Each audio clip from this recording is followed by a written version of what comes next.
ఇప్పుడు మనం చేసే కార కోయంబు ఉంది కదా, దానికోసం సపరేట్గా ఫస్ట్ ఇలా మసాలా దినుసులన్నీ వేయించుకొని పౌడర్ చేసుకొని వేస్తారనమాట. థిక్గా చాలా బాగుంటుంది. సో మరి ఇప్పుడు పొయ్యి మీద కడాయి వేడిగా ఉంది. ఇందులో ఎండుమిరపకాయలు కొంచెం మంచిగా వేయించుకోవాలి ఎర్రగా.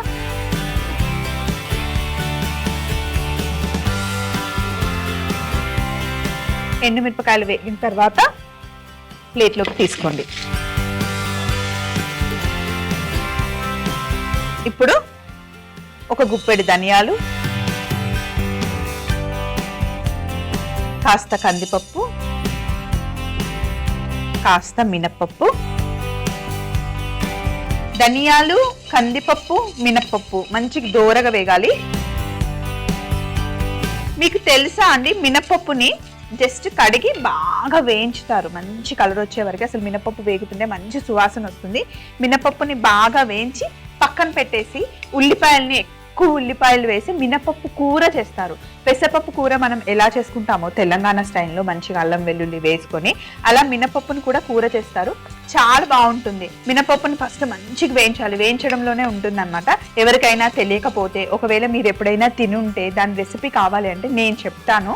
నా దగ్గర మంచి రెసిపీ ఉంది. మీకు కావాలి అంటే meekosom@mallamala.comకి మెయిల్ రాయండి. ఆ రెసిపీ కావాలి, మినపప్పు కూర, అది మనం చేద్దాం. చాలా బాగుంటుంది. ఇప్పటివరకు మీకోసంలో అయితే చేయలేదు, కానీ ఎవరికి ఇష్టమో ఇష్టం లేదో నాకు తెలియదు కదా. ఇష్టం ఉన్న వాళ్ళు ఫస్ట్ అయితే మెయిల్ రాయండి. సో ఇప్పుడు ఇలా పప్పులు వేయించుకోండి.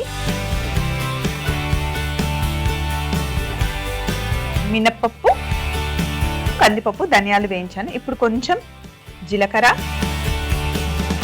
కొద్దిగా మిరియాలు, ఇవి కూడా వేయించుకోవాలి దోరగా.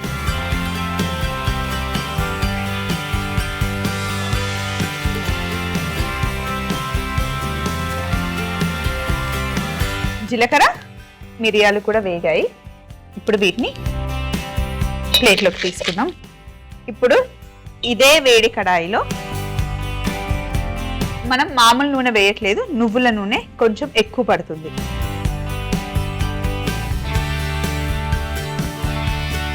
ఉల్లిపాయ పులుసు అయినా సరే 2-3 రోజులు మనం నిలువ పెట్టుకోవచ్చు. ఎక్కువగా నూనె వేసుకుంటే నూనె, ఉప్పు, షుగర్, నిమ్మరసం మనకి న్యాచురల్ ప్రిజర్వేటివ్స్ అనమాట. నూనె ఎక్కువ వేసి మంచిగా చేసుకున్న పులుసు 4-5 రోజుల వరకు హ్యాపీగా తినచ్చు. ఫ్రిడ్జ్లో కూడా అవసరం లేదు, బయట పెట్టుకొని ఎంజాయ్ చేయొచ్చు. సో ఇప్పుడు నూనె మంచిగా వేగిన తర్వాత ఇందులో కొంచెం మెంతులు వేస్తున్నాను. మన దగ్గర తాలింపులో మెంతులు వేయరు, కానీ తమిళనాడు సైడ్ వెళ్తే ఖచ్చితంగా తాలింపులో మెంతులు పడాల్సిందే. అలాగే కొంచెం ఆవాలు,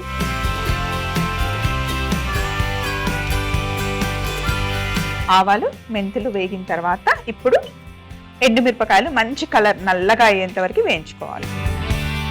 ఎండుమిరపకాయలు మంచి కలర్ రావాలి. చాలా మంది నల్లగా కాల్చేసింది అంటారు, కాదు, అవి కరెక్ట్గా వేగడం. ఎండుమిరపకాయలు నల్లగా వేగితేనే అందులో ఉన్న కారం, ఫ్లేవర్ అన్ని బయటకు వస్తాయి అన్నమాట. ఇలా మంచిగా వేగిన తర్వాత ఇప్పుడు ఇందులో వెల్లుల్లి రెబ్బలు వేసేసుకోండి. ఇలాగే డైరెక్ట్గా. ఈ వెల్లుల్లి రెబ్బలు పులుసులో ఉడికితే ఎంత రుచిగా ఉంటాయో తెలుసా. అలాగే ఒక గుప్పెడు శనగపప్పు వేసేసుకోండి. ఇప్పుడు ఇందులో కరివేపాకు కొంచెం దూరంగా ఉండి వేద్దాం.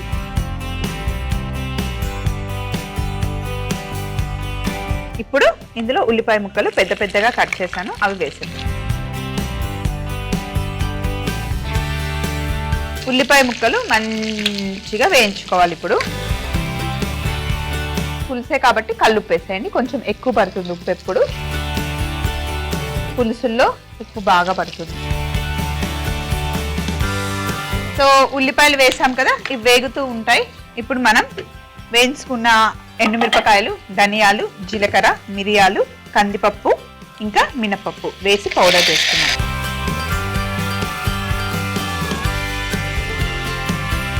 ఫస్ట్ ఒకసారి పౌడర్ చేసుకొని కొంచెం నీళ్లు వేసి పేస్ట్ చేసుకున్నాం.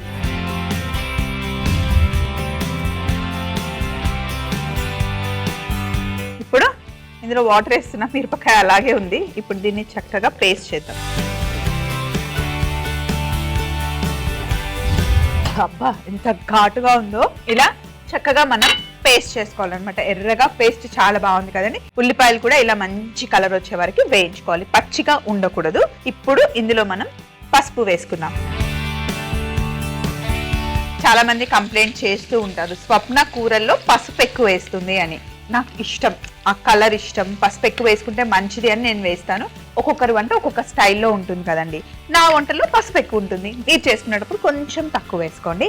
అండ్ ఇక్కడ మంచి పసుపు వేసిన తర్వాత ఇప్పుడు మనం ఇందులో చిక్కటి పులుసు పోసుకున్నాం.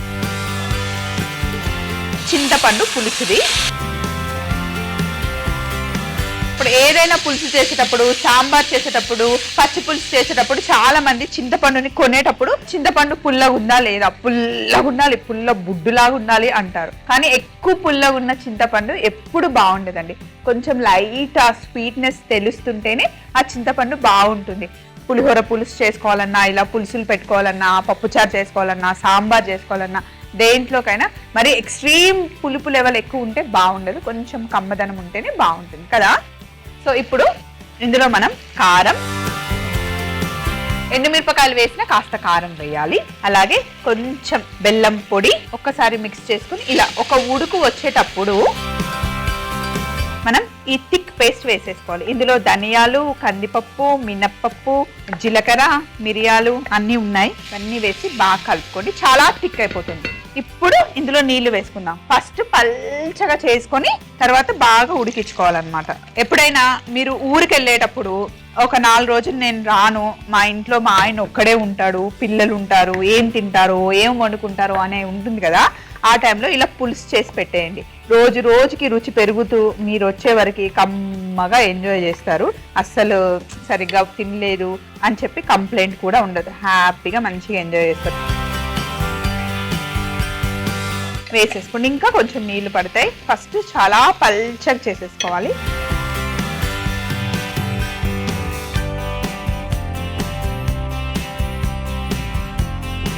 ఇప్పుడు చూడండి ఎంత పల్చగా ఉంది. ఇప్పుడు చిన్న మంటలో ఒక అరగంట బాగా దగ్గరగా వచ్చేంత వరకు ఉడికించుకోవాలి. సో ఇది బాగా దగ్గరగా వచ్చేస్తే అంతే, ఇంక ఇందులో యాడ్ చేయాల్సింది ఏం లేదు. పులుపు సరిపోకపోతే ఇంకొంచెం పుల్లగా యాడ్ చేసుకుంటే బాగుంటుంది. కొంచెం పులుపు వర్షన్ ఎక్కువ ఉంటేనే బాగుంటుంది. ఈ రోజుకి కొంచెం పుల్లగా ఉన్నా రేపటికి తగ్గిపోతుంది. మరి దగ్గరగా వచ్చేంత వరకు ఉడికించుకొని లాస్ట్కి ఇందులో వేసేసుకుందాం.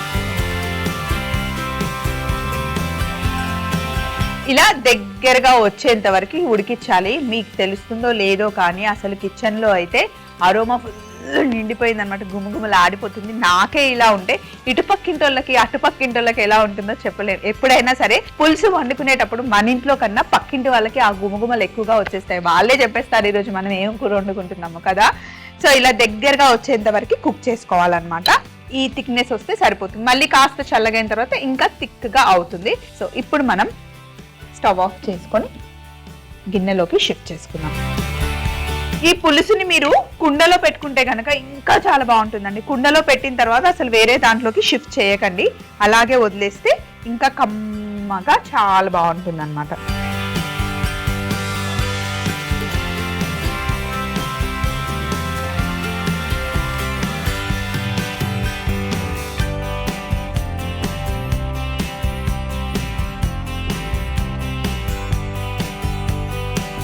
ఏం కూరలు లేనప్పుడు ఇంట్లో ఒక పెద్ద 2 ఉల్లిపాయలు తీసుకొని కట్ చేసి ఇలా కమ్మగా పులుసు పెట్టుకోండి, అదిరిపోతుంది అసలు.